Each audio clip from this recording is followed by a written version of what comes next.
நிஃப்டியோட previous close 868 முடிஞ்சிருக்குங்க. இப்போ வரைக்கும் நம்மளோட ஃபியூச்சர்ஸ் வந்து பார்த்தீங்கன்னா ஒரு 40 to 50 பாயிண்ட்டுங்க பாசிட்டிவ் ஓப்பனிங் மாதிரி காமிக்குது. நம்மளோட ஃபியூச்சர்ஸ் வந்து பார்த்தீங்கன்னா நம்ம மார்க்கெட் முடிகிற டைம்லங்க 960 முடிஞ்சிருக்கு. இப்போ 25,000 ட்ரேட் ஆகுதுங்க. இது எப்படி நம்ம மார்க்கெட்டில் இம்பேக்ட் பண்ணோம் அப்படின்னா, நம்ம மார்க்கெட் வந்து முடிஞ்சது 878 முடிஞ்சிருக்குங்க. ஆனால் போஸ்ட் மார்க்கெட் தான் 868. மேபி ஓப்பனிங் வந்து பார்த்தீங்கன்னா 900 இந்த ரேஞ்சில் வரலாம்னு நினைக்கிறேங்க. 900 ரேஞ்சில் வரலாம். இன்ட்ராடேக்குங்க சின்ன ஒரு ரெசிஸ்டன்ஸ் இந்த 25,000 இருக்கலாங்க. ஆனால் இது கூட பிரேக் ஆக வாய்ப்புகள் இருக்குங்க. இந்த 25,000 சின்னதாக ஒரு ரெசிஸ்டன்ஸ் ஆக்ட் ஆகலாம். ஆனால் இது கூட பிரேக் ஆகலாம். ஆனால் வந்து பார்த்தீங்கன்னா ஸ்ட்ராங்கான ரெசிஸ்டன்ஸ் அப்படிங்கிறது இந்த லெவலுங்க. இந்த 25,150ங்க. இது வந்து பார்த்தீங்கன்னா ஒரு ஸ்ட்ராங்கான ரெசிஸ்டன்ஸாக இருக்குங்க. சப்போர்ட்டை பொறுத்த வரைக்குங்க மார்க்கெட்டுக்கு இந்த இதே தாங்க ப்ரீவியஸாக சொன்னோம்லங்க 740. ஸோ இந்த ரேஞ்ச் வந்து நல்ல ஒரு சப்போர்ட்டாக இருக்குங்க. என்னை பொறுத்த வரைக்குங்க கீழே வந்துட்டு மார்க்கெட் திரும்புதான் அப் சைடில் மட்டுமே ஃபோக்கஸ் பண்ணலாங்க. ஒருவேளைங்க மார்க்கெட் இந்த 25,000 வந்து ஃபால் ஆச்சுன்னா திரும்ப இந்த சப்போர்ட்டில் வந்து தான் நிற்குங்க. இந்த சப்போர்ட்டில் வந்து சப்போர்ட் எடுக்க பார்க்கும். ஒரு வேளைங்க மார்க்கெட் நல்லா செல்லிங் வச்சுன்னா இது கூட பிரேக் ஆகலாங்க. பிரேக் ஆச்சுன்னா திரும்ப மேஜரான சப்போர்ட்டுங்கிறது உங்களுக்கு இந்த லெவல் தான். நம்ம ஆல்ரெடி சொன்னோம்லங்க. சரி, இதுங்க 24,500ங்க. 24,500 இந்த லெவல் தான் ஒரு பார்த்தீங்கன்னா மேஜரான கீ சப்போர்ட்டாக இருக்குங்க.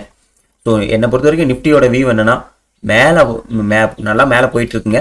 ஆனால் எப்போல்லாம் கீழே வந்துட்டு திரும்புதுங்களோ அப்போ வந்து நீங்கள் அப் சைடில் ஃபோக்கஸ் பண்ணுங்கள். எடுத்து என்ட்ரி கூட ஹோல்டு பண்ணலாம். கொஞ்சம் பீரியட் வந்து கொஞ்சம் தள்ளி போடுங்க. அதாவது பார்த்தீங்கன்னா வீக்லி கான்ட்ராக்டில் வந்து பார்த்தீங்கன்னா நெக்ஸ்ட் வீக் கான்ட்ராக்ட் அந்த மாதிரி போங்க. ஸோ நிஃப்டியை பொறுத்த வரைக்கும் என்னோட வியூ தாங்க.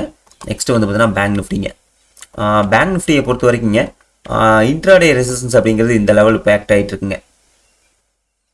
54,500ங்க. இந்த லெவல் வந்துட்டுனா உங்களுக்கு இன்ட்ராடே ரெசிஸ்டன்ஸ் ஆக்ட் ஆகிட்டு இருக்கு. திரும்ப வந்து பார்த்தீங்கன்னா உங்களுக்கு இது கூட பிரேக் ஆக வாய்ப்புகள் இருக்குங்க.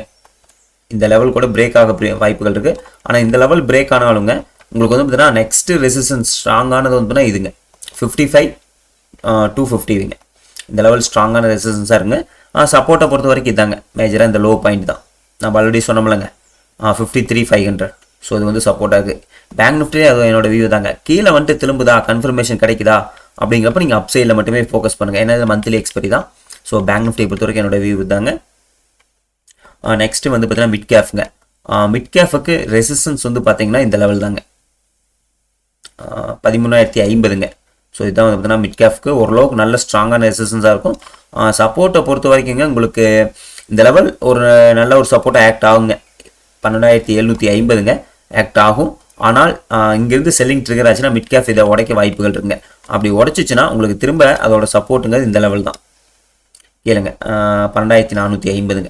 ஸோ இந்த லெவல் தான் பார்த்தீங்கன்னா நல்ல சப்போர்ட்டாக இருக்குங்க. மிட் கேஃபே அதாங்க என்னோட வியூ என்ன கீழே வந்துட்டு திரும்பிச்சுன்னா அப் சைடில் ஃபோக்கஸ் பண்ணுங்கள். ஏன்னா நிறைய நியூஸ் வருதுங்க. ட்ரம்ப் ரிலேட்டட் நியூஸு, அந்த ட்ரேடிங் டீல் அதெல்லாம் வந்துகிட்டு இருக்கு. அதனால மார்க்கெட்டும் கொஞ்சம் ரெசிஸ்டன்ஸ் இருக்குது. சின்னதாக ஏதாச்சும் கொஞ்சம் நெகட்டிவ் ஸ்பார்க் வந்துச்சுனாங்க மார்க்கெட் ஃபால் ஆக ஆரம்பிச்சிடும்.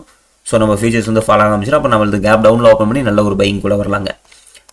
மிட் கேஃபை பொறுத்த வரைக்கும் என்னோட வியூ தாங்க. கீழே வந்துட்டு திரும்ப அப் சைடில் ஃபோக்கஸ் பண்ணுங்கள். ஸோ நெக்ஸ்ட் இன்றைக்கி சென்செக்ஸோட எக்ஸ்பெரி இருக்குங்க. சென்செக்ஸ் 81,100 முடிஞ்சிருக்குங்களா. மேபி 81,500 ஓரளவுக்கு இன்ட்ராடே சின்ன ரெசிஸ்டன்ஸாக இருக்கலாங்க. ஸோ பார்க்கலாம் இன்றைக்கி இது எப்படி ஓப்பனிங் வைக்கலாம் அப்படின்னு பார்த்தோம்னா ஓரளவுக்கு கன்ஃபர்மேஷன் கிடைக்குங்க. ஓஐ வந்து எப்படி இருக்குன்னா 81,000 நல்லா சப்போர்ட் பில்ட் ஆயிருக்குங்க.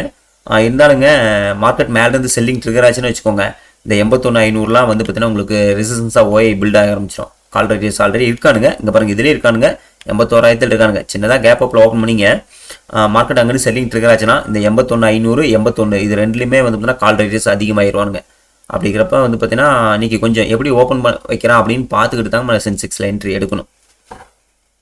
ஸோ சென்செக்ஸோட எக்ஸ்பெரி நாளைக்கு தான். ஸோ பார்க்கலாங்க இன்றைக்கி எப்படி ஓப்பனிங் வைக்கிறான் அதுக்கு தகுந்த மாதிரி எடுத்துக்கு நம்ம ஹோல்டு பண்ணுறதுனா கூட பண்ணிக்கலாங்க.